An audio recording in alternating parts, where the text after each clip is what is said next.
એટલે મિહિરભાઈ, પહેલો પ્રશ્ન તો મારો એ જ છે આપને કે જે આ ડ્રોન છે, આ ડ્રોન છે એ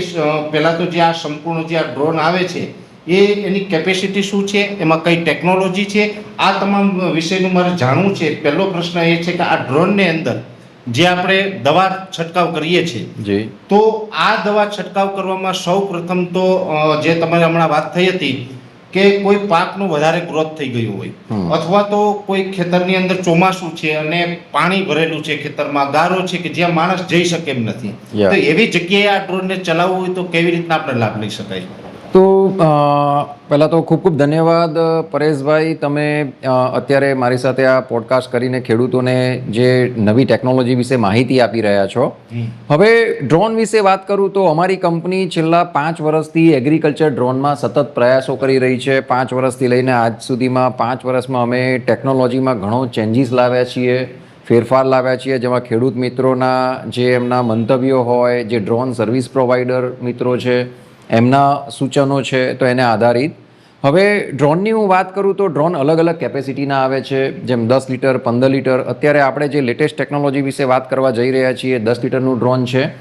અને જેમ તમે સવાલ કર્યો કે ભાઈ ડ્રોનની અગત્યતા, તો સૌથી મોટામાં મોટો એ જ છે કે જ્યારે આ 10 લીટરનું ડ્રોન છે, ઓકે, તો ફક્ત 7 મિનિટમાં 1 એકરનું કામ કરીને આપે છે. અને જ્યારે ખેડૂત મિત્રોએ જ્યારે કોઈ પાકમાં જવાતું નથી અથવા તો પાણી ભરાઈ રહેલું છે, બે રીતે નથી જવાતું, કાં તો પાણી ભરાયેલું છે, ચોમાસામાં ગારો હોય કે ખેડૂત ચાલી શકે એમ નથી, અથવા તો કોઈ કપાસ છે, એરંડા છે, તુવેર છે, બાગાયતી પાક છે, કોઈ બીજા પાક છે, વધારે ગ્રોથ થઈ ગયો, ખેતરમાં દવા છાંટવા જવાય એમ જ નથી, તો એમાં આપણે ઈઝી છાંટી શકીએ. તો એના માટે આજે ખબર છે કે ભાઈ અંદર જઈને કામ થઈ શકે એવું નથી. અને જુઓ કે જ્યારે ખેતીની સિઝન હોય, તમારા પાકમાં કોઈ રોગ જીવાત આવેલો છે અને જો તમે 5 થી 6 દિવસ જો સતત વરસાદના કારણે અંદર ના જઈ શક્યા, તો એ રોગ જીવાત ઉપદ્રવ કેટલો વધી જશે અને એનાથી તમારા જે પાકને નુકસાન થાય છે. કે હમણાં જ પરેશભાઈ એક ઉદાહરણ આપું કે હમણાં હું કચ્છમાં એક એક્ઝિબિશનમાં હતો, ત્યાં એક દાડમના પ્રોગ્રેસિવ મને ખેડૂત મળ્યા. એમણે મને કીધું કે સાહેબ, હું લાસ્ટ ટાઈમ કે 8 દિવસ દવાનો છંટકાવ કરી શક્યો નહીં સતત વરસાદના કારણે, અને મારું 3 થી 4 લાખનો દાડમનું નુકસાન થયું. તો આવા સમયે